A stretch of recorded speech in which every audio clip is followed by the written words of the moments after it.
Hello, my name is Jason, and welcome back to I Have a Story. Today, I'd like to talk about abuse comes in many forms, and also so does manipulation. I'm gonna start out with the story. Just a few years ago, uh, my wife, kids, and I took a trip down to Hocking Hills, Ohio. It's one of the most very beautiful naturistic place. Um, we went down there with her mom and her stepdad, and took a vacation. And one thing that I'd like to talk about and share more of myself with you, because this is who I am, and the Lord puts me on a path. He puts me in places for a reason, and so many things happen in front of me for a reason, and I step up to the plate, and this is one of them. So her stepdad and I and the kids, we're at one of the sites. There's so many different little parks, with different scenes and sights and water features, and it's a canyonistic kind of semi mountainous hilly area. But we're in one of the little parks and on one of the trails, and we get down to the end of it, and we turn around and we're coming back. And I don't know what actually happened because I was not looking ahead of me. I was standing there watching the kids, like, and playing with the kids like I always am. But I hear a woman scream in front of me, and I look up, and directly in front of me, the woman in front of me, and then she was 65 years old plus, in that age bracket, fell off the path and was hanging off of a cliff by her hands, hanging off, her full body hanging off, dropping off to a ravine, rocks, and I believe there was a creek and water running through it. Um, Everybody panicked and everybody froze, and all the tourists, everybody just stood there and looked. This is one of the things that I am a marvel at, is physical ability. It's one of the things where having my physical disabilities now hurt me so bad, because that was such a strong suit for me, just natural instinct, reaction, and physical ability. Amazing physical ability, and this was one of them. I don't even know how I did it. I really don't. And I don't. There, in these instances, you don't have time to think. It's total instinct and reaction. So I climbed down on the ledge next to her and hung off the ledge. She was on my right hand side because I'm right side dominant and stronger. I don't know how I even thought about this, or how it even came to me, or how I even did this. I got down next to this woman, and she was bigger than me, and I'm 210, 215 normally when I'm in shape, eating healthy. I'm a big, muscular, strong guy. I may not look and be as big as The Rock, but I'm a big, strong guy. So I climbed down on the ledge and was hanging off the ledge next to her. I put my right leg underneath her left leg and told her to put her arm around my neck. I don't even know how I thought about it, because it wasn't even a thought. It just was an instinct. And how I even physically pulled this off, especially with the physical problems I have, was amazing. She wrapped her arm around my neck. I kicked my left leg up onto the ledge, and I mean, we're hanging down on a ledge like this. I pulled up and threw my left leg up when this woman is bigger than me, and in her 60s, 70, I don't know, she was 65 plus years old. I threw my left leg up on the ledge and rolled and swung and kicked her up, and both of us up onto the ledge. It was seriously like a movie scene, seriously. And if you want proof of this, my kids were present for this. Her stepdad was present for this, but I know he will lie through his teeth, because that's what this family does. But I'm begging you, our cell phones and our dates, times, and everything will show us exactly where we were at that point, at that time, and every single other person's phones will. And we have the technology to prove it. They collect all our data and use it on us, right? You want to use it for good, like right here, and prove that I am saying the truth. Pull all of those people's phone records that were at that canyon that day and send them a message and say, do you remember this guy doing that? I guarantee somebody's got to stand up and remember it. That's not something you forget. I got up thinking I'm going to get praised.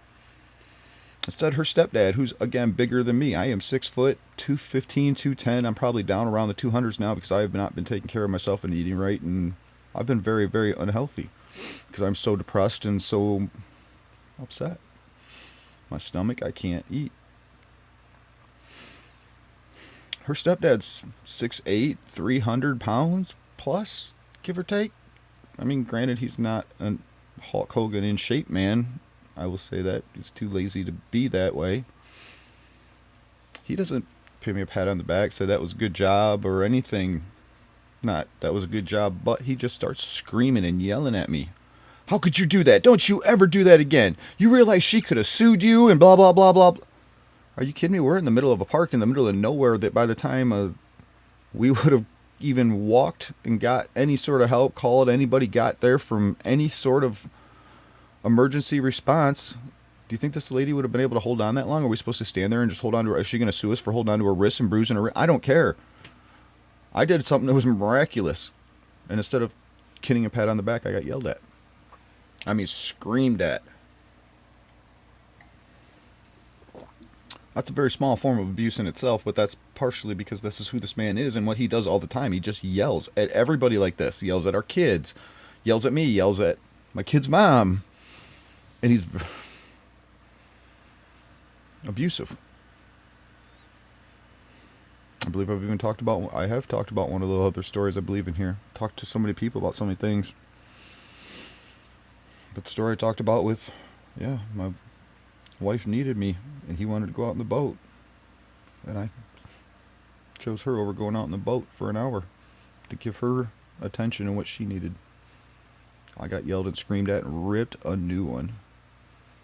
But if I had such PTSD anxiety, would I have gone and sat on a boat in the middle of Lake Erie with a man who's twice my size and it's just me and him? Because that's part of what they want to use against me with my severe psychology past of what has happened to me. And oh my God, they don't even know how to understand, cope, and understand anything about how I could cope with any of it. I cope with it because you got to understand exactly what happened. The people who assaulted me, they were meth addicts. They were drug addicts.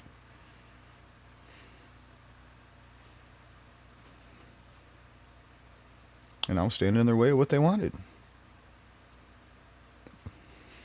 I'll talk more about that later.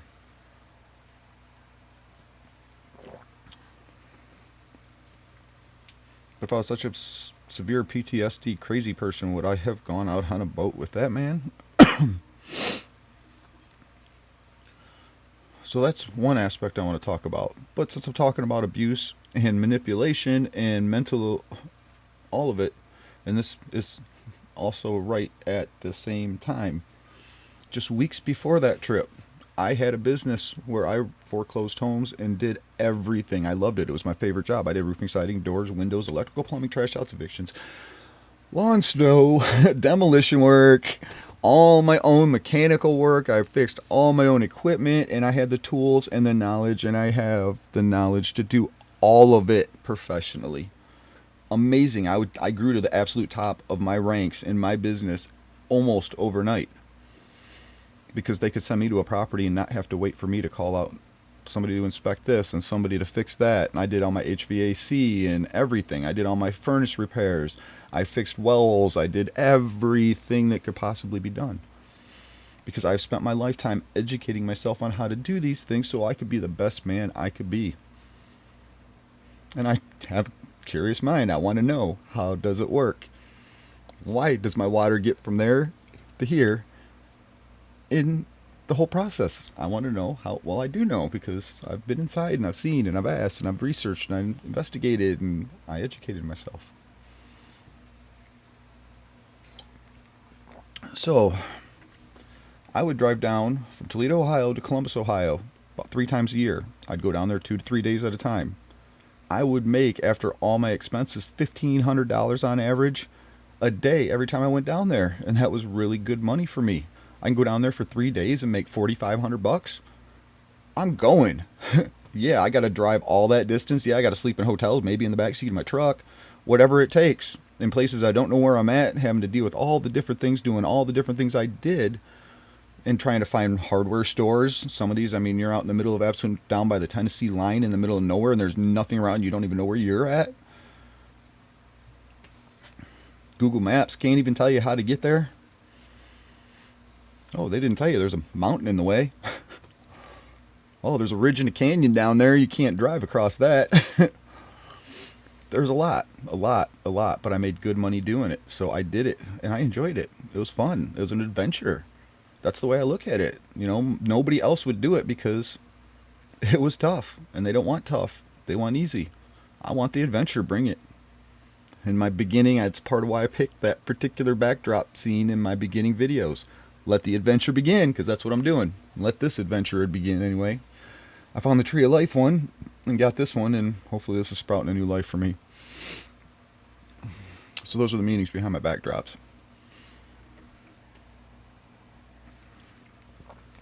So at the time, I was going down there and doing that, and I mean, there were days I'd go down there and I literally, I am a freaking workaholic, an amazing person who does amazing work. They would send me down there in instances because something had to be done right this time because somebody had already messed it up and they couldn't afford to have another mess up, and they never, ever, ever, ever, ever had a problem with my work. Ever. I did amazing work. I did it fast. I did it efficient. I did it cost effectively. The whole nine. I can, in those situations that I fall flat on my face in stupidity in so many areas of the world, and there are so many places I shine, and that was one of them. So at that time, my wife, she had a job that she was supposed to be out of town. Very minimal, kind of like I was. 3-ish times a year she'd go out of town and be in the United States. But on my last trip that I went down to Columbus, she sat in tears and cried and said, "We have kids now, let's stop this travel, no more traveling. Please tell me you'll quit and I will quit and I will change my position at my job so that I travel no more. If you'll promise me you'll turn it down on yours." So I did. The next time they offered to send me, no, I'm not going. I told them I can't do it no more. I'm married now. I have children now. They always came first. Always. Always. Everything in my life. My wife and kids came first, above and beyond myself, above anything in this world. Every single breath I took that I lived was for my wife and my kids. Ask anybody. Ask all my friends trying to, hey, no, dude, she's keeping you holding out. No, she's not locking me down. Yeah, the last one did. This one, I want to be at home. I did. The time I went out once a week to get my bag of weed when after she and her kids went to bed when we were living in the city. And I had to quit growing because I've grown it. And I will tell you, I mean, I'll be open and honest. If you don't like what I've done, I didn't do anything to harm nobody. And what I did was actually better. I grew my own weed for many, many, many, many, many years. Didn't cost me anything but a little bit of electricity to run a light bulb. I didn't give no drug dealers my money. There's no cartels involved. A couple of seeds and I got my own fruit. One of the things I've always liked about marijuana, it's just calming, it's relaxing, it doesn't mess me up, it doesn't ruin my life, it doesn't make me crazy, fiend, out of control, any of it. Unlike every single thing else.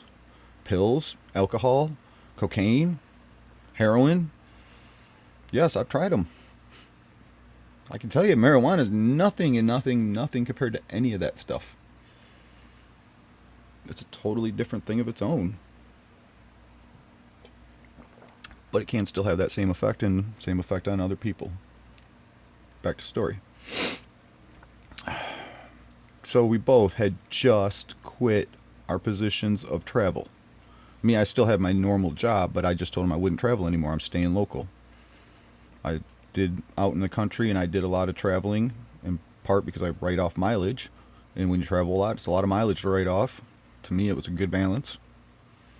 And I don't like being in the city. I don't want to be in the city, and especially in that job. I started out for over a year in Detroit doing that job. Oh my God, get me out of here. Oh, country life, beautiful scenery, some nice neighbors to stop by and say hi every once in a while. Yeah, this is great. I'll travel. So, a week and a half before that trip on vacation, she took a different position on her job. On that agreement she signed with the new contract for her new position, agreed to 80% of the time on the road out of the country with her position. 80%. Go back, pull those contracts, force her to do it. 80% out of the country. United States country. Gone out of the United States. I wasn't allowed to go to Columbus no more though. And she lied to me. She told me she took that position because it did not require her to travel. Oh, wait. And then when her first trip came up, oh, by the way, in 3 days I'm leaving to go to India. Wait, India? What are you talking about? I just turned down $4,500 of 3 days worth of work? And you're going to India? And the worst part about it is these were third world countries, all of them, because if they want cheap labor. Again, she hires people for a living. That's what they do. They go and then they go over to these third world countries where they pay these people peanuts. And people don't understand that these countries not treat women with respect. They still beat these women in public in the streets. It's still legal. It still happens today. Trust me, I still talk to people who live there who tell you. Not necessarily exactly where she was at, in countries all around there. And the country she was in is one of them. I bit it. I didn't argue. I didn't fight. I didn't go, what the... You... Urgh! None of it. I sat back and said... The same thing I always do. I keep my mouth shut and eat it. And just hurt. Go sit in my truck and listen to Eminem music. Get it out that way. There ain't nothing I can say that's going to change what just happened just right now.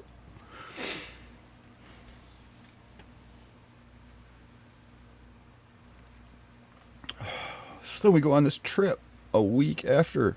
And I'm telling you, when she got there, we stayed in contact a lot. When she first got there and got off the airplane and was in the taxi ride going back to the hotel, she called me screaming, crying, panicking, freaking out because there's guys beating on her window asking her for money and yelling and screaming at her, telling her to open up the freaking cab.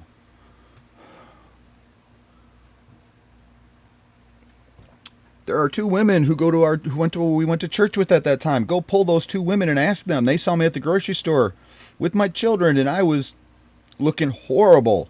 This was 2 days of her being gone into this, and I love that woman, and it hurt me so bad being scared. She's in another country, and she comes up missing. I mean, I've watched Taken. I mean, it's a pretty good show that he does. I can't do that. Oh, well, we're going out drinking and going out in the mountains, and that's where they trip on this hallucinogenic drug, and she's telling me all these stories. Like, wait, you were just crying and screaming this morning because you're so scared and what was happening and people coming up to you and asking you for money and yelling at you and banging on your window of your cab and your taxi because they can see you're an American and you got money by the way you're dressed and they want money and you're there by yourself with not a single American with you. You're going there to train foreigners you have never met before in a group of people that you don't know in a country that I can't protect you. That's my job. We were in that grocery store and those two women saw me and they said, Jason, you look horrible. What is going on? I said, I haven't eaten in 2 days. I told them what happened. Not that she lied to me. I didn't even go into that story. No, I didn't even touch. I ate it. I just said she was there. She was freaking out and people are this and that and over in that country and that. And I'm scared and I'm missing my wife and I love her. And I can't eat. I tried. I threw it up. I've been doing nothing but throwing up for 2 days. And they said, you got to take care of yourself so you take care of your kids. Just don't worry about me. I know what it's like not to have food and be able to eat. I'll take care of my kids. I'm a strong man in many, many ways. Weak in others.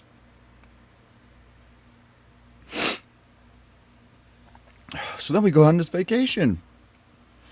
Sit down for breakfast, and what's the first thing out of her stepdad's mouth? And I can't blame him. There is no blame on him. This is natural. He says, how was your trip? I got up crying and walked out the door. They didn't see me cry. I turned in my back before I started crying. I walked out the door and walked for hours. I don't even know where I was. I just walked. Walked and walked. I found some field, and I just laid in this field and cried. I have a wife that I can't trust who lied to me and now has a job where 80% of the time she's going to be in third world countries.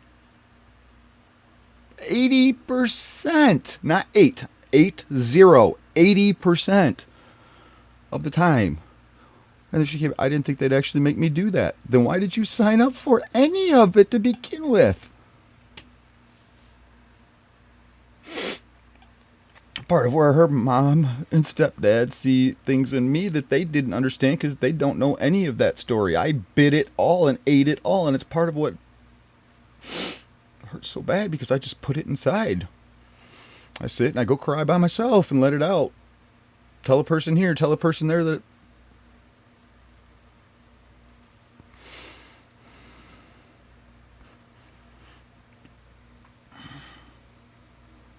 that is manipulation and abuse.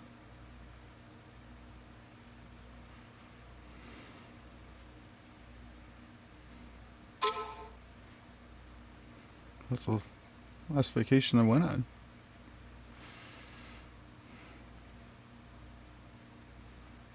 After that, COVID hit.